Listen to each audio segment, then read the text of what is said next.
Hi everyone, welcome and thank you so much for being here today. Last week I showed you how I was painting these colorful flowers. There's also a 6-hour long full lesson available in my mentorship program at the link below if you're interested in joining me. But today I'm going to continue the series and paint tropical flowers this time. And I'm excited about it, so I'm just kind of in the mood, of creating flowers. So these are the colors I'm going to use from my 24 set right here. And also from my 5 set, I'm going to use titanium white and carbon black. Then I'm going to use the M1 blending brushes. I'm going to use 2 of those. And then from my 4-piece brush set, I'm going to use a 1/2 inch flat brush, a number 8, number 4, and the 0 detail brush. I'm going to use some water and paper towels, and then basically all the materials I'm using are available at ColorByFeliks.com if you're interested in them. But let's get going. So I'm going to create a transition from lightest to darkest, and I added titanium white, red, and transition it to the dark blues. So I'm going to quickly mix all these colors and show you what I get.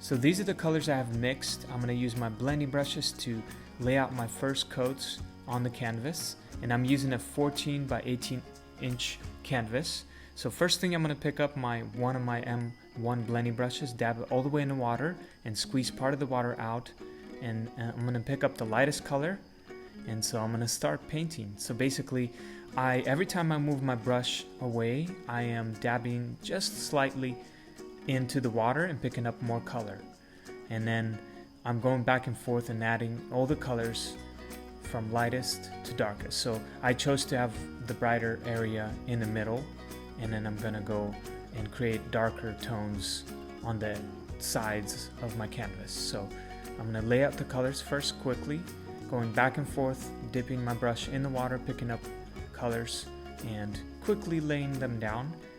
Okay, I don't want too much water on my brush, because if you see the water starts to drip, that means you have too much water. You should pick up more paint and kind of blend it all in together. If you see some bubbles a little bit, that means that you have the right amount of water in your brush and you have the right amount of paint as well.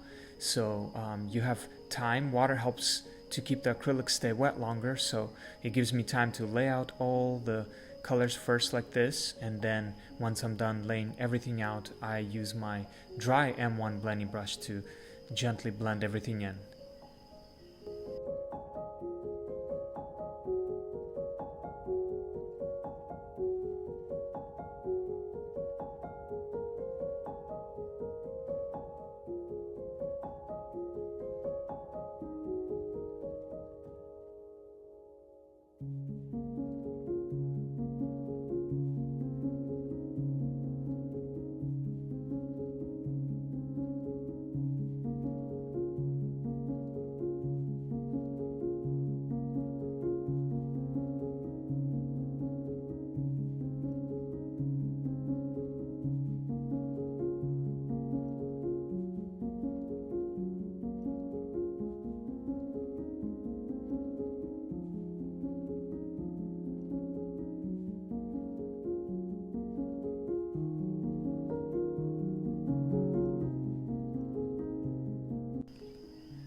So once I'm done, I'm going to put my brush in the water jar and then pick up my second M1 blending brush.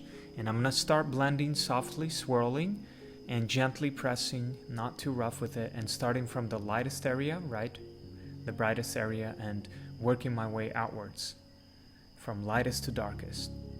And I gently blend everything in. As you could see, water gave me time and the paint didn't dry out on me, so it gave me time to blend now, and I was able to create a smooth blend.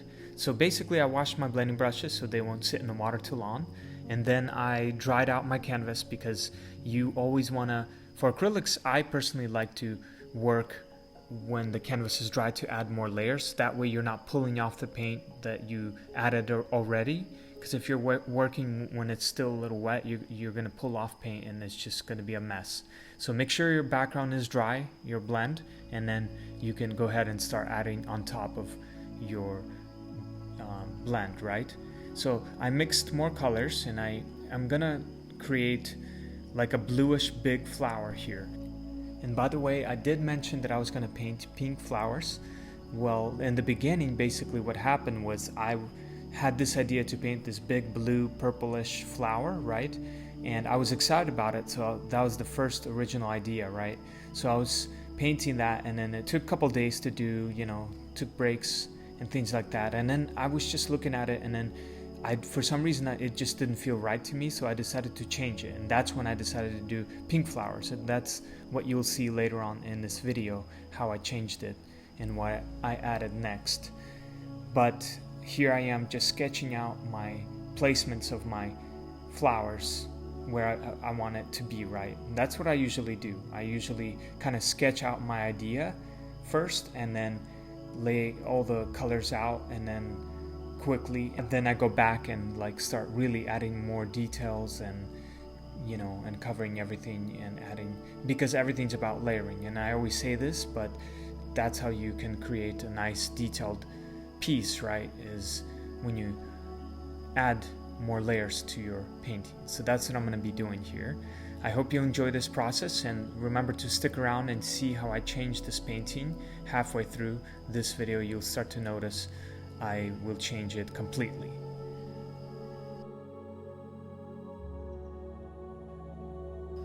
I'd like to remind you guys, if you're interested in joining my mentorship program, that is where I'm most active. I teach every month, release a new lawn step-by-step video. So if you're interested in that, check that out at the link below. And now I'm going to continue sketching and working on this flower. Be sure to like and subscribe for more, and share with those who would appreciate this and enjoy this video. Alright my friends, I hope you like this flower painting.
you.